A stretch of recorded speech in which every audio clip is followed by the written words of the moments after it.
Hello there. My name's Kate Kunkel, and I'm here on behalf of Weathered the Storm. I'm one of the contributors to this beautiful anthology.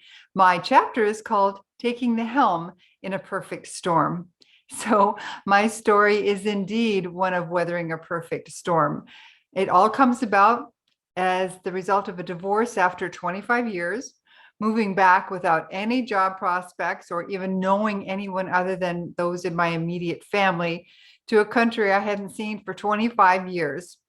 At the same time, I was dealing with a diagnosis of rheumatoid arthritis, and I learned that my mother had cancer for the fourth time as she was being diagnosed with dementia. It was like, I can't even describe the feelings that were going on at that time. But everybody's gone through changes in life, right? We've all dealt with challenges, some of us more than others, but we've all had to deal with them. How we deal with them is what determines how our future looks, right? So, my future, I'll never forget, I was pretty depressed. I was very upset. I was also going through menopause. Oh, talk about perfect storm. So I was not really sure how I was going to deal with all of this stuff. And actually, I didn't at first. I just went and got a job. I had to travel for my job. I was busy meeting people. I was trying to kind of just, I think, ignore it. I was just doing what I had to do to survive. But every time I would go home to see my mom every couple of weeks, because I would have to, I was gone a lot traveling, I would take the train from Toronto to their hometown. And um, I remember one time going in and my mom had burned something terribly on the stove, and she couldn't understand why my dad was upset. He's definitely not caregiver material. And I looked at her and I realized that she didn't even realize what had happened. She'd been so traumatized by the treatment she'd had to endure for the cancer, vaginal cancer. It's brachytherapy. It's terrible. And I think her mind broke. And during all of that, she just kept declining and declining. And I was seeing it every couple of weeks, because when you're away from someone a little bit, you really notice the differences. So this one particular time, it was just a terrible weekend.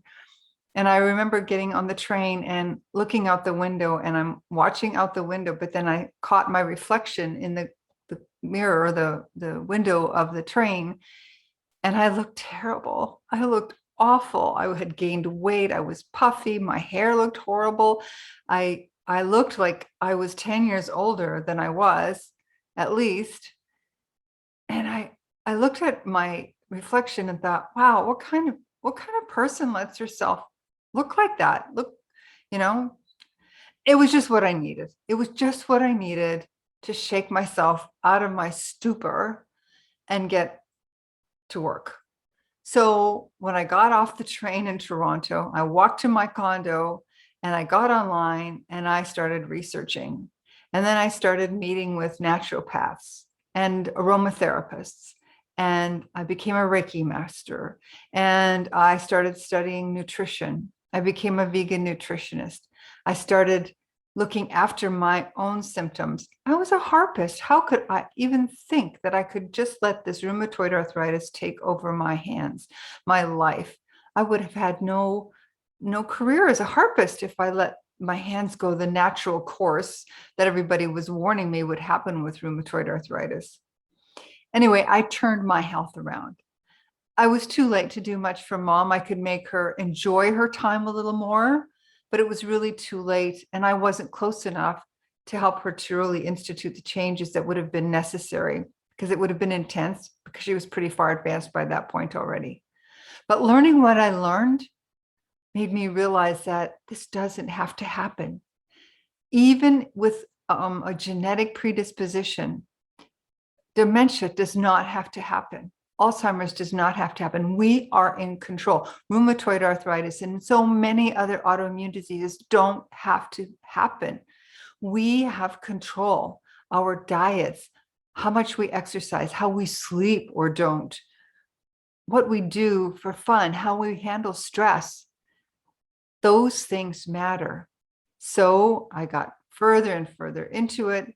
And a couple of years ago, I started working on a book because I started counseling people and coaching people. I became a certified coach.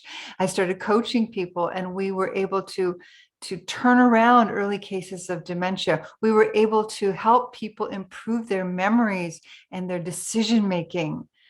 So I took that information and I made it into a book called Don't Let the Memories Fade. And then I started a coaching practice, a full-on practice, and I do courses online and programs. And I teach people how to use music and mindfulness and meditation and diet and exercise. So my whole life turned around because of those changes, because of that perfect storm. And I truly believe that we all go through these things for a purpose. My purpose was to find my purpose, and that is to help everybody look after themselves so that they never have to travel down the road Mama did. Mom passed away a year and a half ago, and it was a terrible death. It really was, because the cancer came back for a fifth time. So she suffered the cancer, and the pain of that, what was happening, she couldn't even express it. So I beg you, if you're watching this, now is the time to look after your brain. It is never too early, but it can become too late. You don't have to weather that kind of a storm. We have enough storms to navigate our way through. Thank you so much for listening. My name is Kate Kunkel, and you can find me at brainhealthmatters.today.